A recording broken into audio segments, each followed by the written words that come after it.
Salut à tous et à toutes, et aujourd'hui on va parler de Shoujo Tsubaki qui a été l'animé le plus banni au monde. D'ailleurs au Japon je crois qu'il a été banni, je sais pas si les gens peuvent le regarder encore, mais enfin bref. C'est un animé qui est sorti dans les années 80, enfin c'est un manga qui est sorti dans les années 80, du coup l'animé je pense qu'il a été fait plus tard, de toute façon je mettrai les dates ici.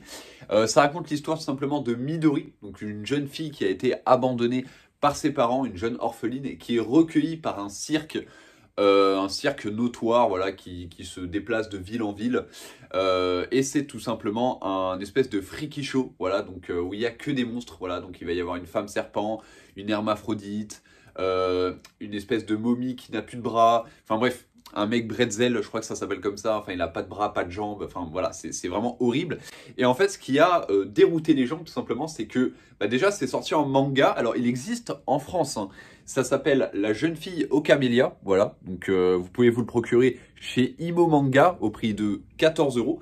Alors je vous avoue que l'édition est très très belle, voilà, ça vaut vraiment le prix, l'édition est incroyable, les planches sont ouf. Alors l'animé, ce qui est vraiment dérangeant dans l'animé, c'est qu'il y a vraiment l'ambiance sonore, l'ambiance des scènes aussi, qui est vraiment, qui peut rebuter beaucoup de personnes. Alors à savoir que moi je l'ai vu, donc je l'ai vu en VO-STFR. Au début je l'avais vu en VO-ST, pas FR, en anglais. Et en fait je l'ai trouvé en version française, donc je l'ai regardé.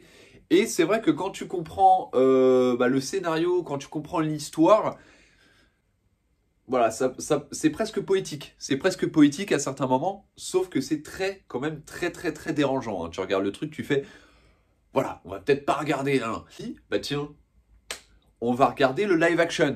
Donc je vous mets l'image ici. Alors oui, il existe en live action. De toute façon, là, je vous montre quelques images du live action. Live action, bien sûr, il y a énormément de scènes qui sont retirées parce que tu peux pas faire du live action avec n'importe quoi. Alors moi, ce que j'ai trouvé drôle, c'est que déjà l'actrice principale, alors à ne pas s'y méprendre, elle est majeure, hein. C'est une mannequin très connue au Japon, et en plus de ça elle a joué dernièrement elle a joué dans Dinner, donc je crois que c'est un film ou une série avec cet acteur là, donc cet acteur là c'est l'acteur le plus connu du Japon. Si tu connais pas cet acteur, c'est que t'as jamais vu de film japonais. Et franchement le film en lui-même live action est très, on va dire, romancé. Alors je dis romancé dans le sens où il n'y a pas de scènes vraiment bizarres, gore.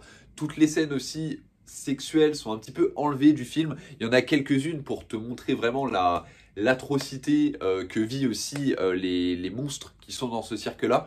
Mais en termes généraux, voilà, ils ont enlevé toutes les scènes un petit peu dérangeantes. Ils ont laissé par contre les musiques. Ils ont laissé aussi le fait où la fille, elle est perdue. Elle sait pas ce qu'elle fait là, elle est perdue. Les monstres, ils lui donnent des tâches ingrates à faire. Enfin bref, c'est un peu une esclave, voilà. Et il y a toujours cette ambiance très pesante quand tu le regardes. Et c'est vraiment très dérangeant. Donc je voudrais pas le conseiller aux gens. Si les gens sont assez curieux pour aller voir, je vous conseille tout simplement le manga qui est sorti chez Imo Manga en France, voilà, donc au prix de 14 euros. Alors je sais pas s'il est toujours dispo sur le site, mais je pense. Voilà, les dessins sont incroyables, les pages en couleur, enfin en couleur, c'est des pages en rouge et tout, donc c'est plutôt sympa. Donc si vous voulez regarder, lisez le manga, c'est un petit peu plus intéressant. Parce que l'animé, je trouve que voilà, ça a été fait pour créer un animé dérangeant. Et le live action, par contre, le live action peut se regarder. C'est assez sympa, c'est assez quali, et puis comme je dis, c'est assez romancé. Du coup, franchement, ça vous fait un petit film japonais un peu chelou pour regarder lors d'une soirée quand tu sais pas quoi regarder. Tu peux regarder Shoujo Tsubaki. Voilà. Donc je vous dis à la prochaine pour une nouvelle vidéo. N'hésitez pas à me dire dans les commentaires si ce format vous plaît. Je vous dis à la prochaine pour une nouvelle vidéo. C'était Erwan Manga. N'oubliez pas de lire des mangas et surtout des hentai parce qu'on aime le cul.